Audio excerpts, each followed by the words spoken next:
ત્વમેવ સર્વમ મમ રંગદેવ.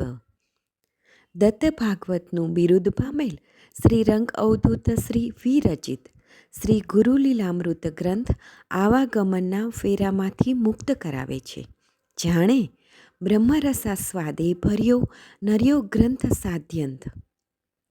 આ વરદ અને ઔપાસનિક ગ્રંથને રંગબાળ શ્રી જગદીશાનંદજીએ સરળ અને સંક્ષિપ્ત ગદ્ય લેખન રૂપે વર્ષના દરેક દિવસ માટે એક પેજ તેમ 364 પેજમાં આ શ્રીરંગ બ્રહ્મરસાસ્વાદનું સર્વને રસપાન કરાવ્યું છે. તે ક્રમમાં દરરોજ શ્રવણ કરીએ. દત્તબાવનીના ગાન પછી આ એક પેજનું પઠન કરવું શ્રેયસ્કર છે. સપ્તાહ 22 શુક્રવાર. શ્રી દત્ત ભગવાને યયાતિ નંદનને 21મા ગુરુ સાપ ગણાવી તેમાંથી બોધ દીધો છે. મુમુક્ષુ માટે અતિ ઉત્તમ સિદ્ધિને પ્રાપ્ત કરવાના સર્વ લક્ષણોની વાત સમજાવી છે. બે સાપ ક્યારે એક ઠેકાણે ભેગા મળીને રહેતા નથી અને ક્યારે સાથે ફરતાય નથી. વગર અવાજે સાવધ રહીને એકલા જ બધે ફરે છે. રહેવા માટે તે ક્યારેય ઘર પણ બાંધતા નથી. ફાવે તેના ઘરમાં રહે છે અને ક્યારેય પ્રગટપણે ફરતા પણ નથી. એમના મનમાં ક્યારેય પ્રમાદ હોતો નથી કે ક્યારેય કોઈના માટે દ્વેષ પણ હોતો નથી. આવી રીતે સાપ રહે છે. કોઈ ઉપદ્રવ ન કરે તો ક્યારેય ગુસ્સે પણ થતા નથી. તે પ્રમાણે બુદ્ધિમાન ચતુર મુમુક્ષુજનોએ બે જણે ભેગા મળીને ફરવું નહીં. કોઈના પર ગુસ્સો કરવો નહીં. હંમેશા ઓછું બોલવું. કોઈની સાથે નકામો વિતંડાવાદ કરવો નહીં. હંમેશા સારા વિચારો કરવા. મુમુક્ષુએ પોતાના માટે કે બીજાને માટે મઠ વગેરે બાંધવા નહીં.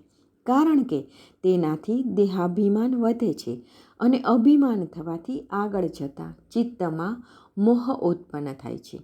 તેથી હે રાજન, મુમુક્ષુએ સાપની માફક રહેવું. પોતાનું આયુષ્ય ઈશ્વરના ધ્યાનમાં વિતાવવું. પોતાના ગુણની બીજાને ખબર ન પડવા દેવી. સભાઓ ભરીને ક્યારેય ભાષણો ન કરવા. પોતાના મૃત્યુનો ભય મનમાં રાખવો નહીં. ગાઢ નિંદ્રાનો ત્યાગ કરીને હંમેશા સાવધ રહેવું. કોઈના પર ગુસ્સો ન કરતા શાંતપણે રહી શાંતિથી અજાત શત્રુ થઈ વિચરણ કરી મનુષ્ય દેહને સાર્થક કરવો.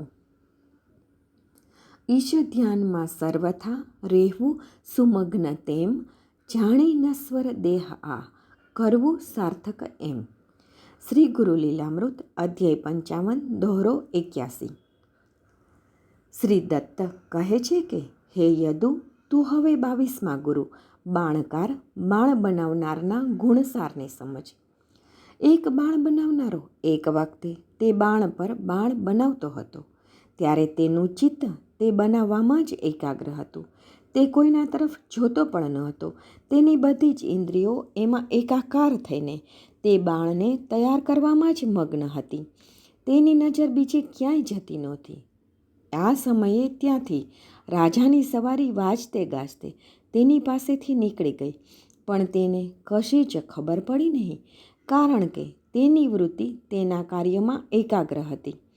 પછી થોડાક સમય વીત્યા બાદ ક્યાંકથી કેટલાક લોકો તેની પાસે આવ્યા. તેમાંથી એક માણસે પેલા બાણકારને પ્રશ્ન કર્યો, હે બાણકાર, હમણાં અહીંથી રાજાની સવારી ગઈ એ તે સારી રીતે જોઈ હશે ને? બાણકારે જવાબ આપ્યો કે ભાઈ, હું તો મારા કાર્યમાં તલ્લીન હતો, તેથી મને રાજાની સવારી અહીંથી નીકળી ગઈ છે કે કેમ તેની પણ ખબર નથી. આ સાંભળીને પેલા સાંભળનારા સૌ દંગ થઈ ગયા.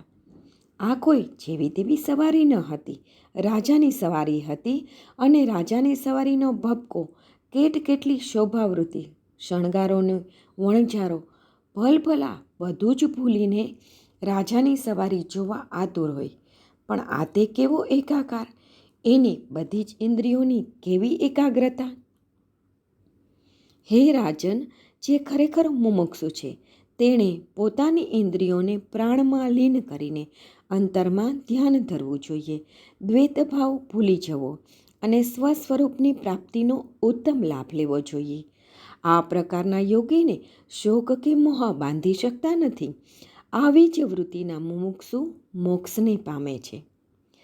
ઠરે વૃત્તિ જો ના તિહા સગુણ સ્વરૂપે તેમ કરતા સુસ્થિર એહને થાસે શુલિન એમ.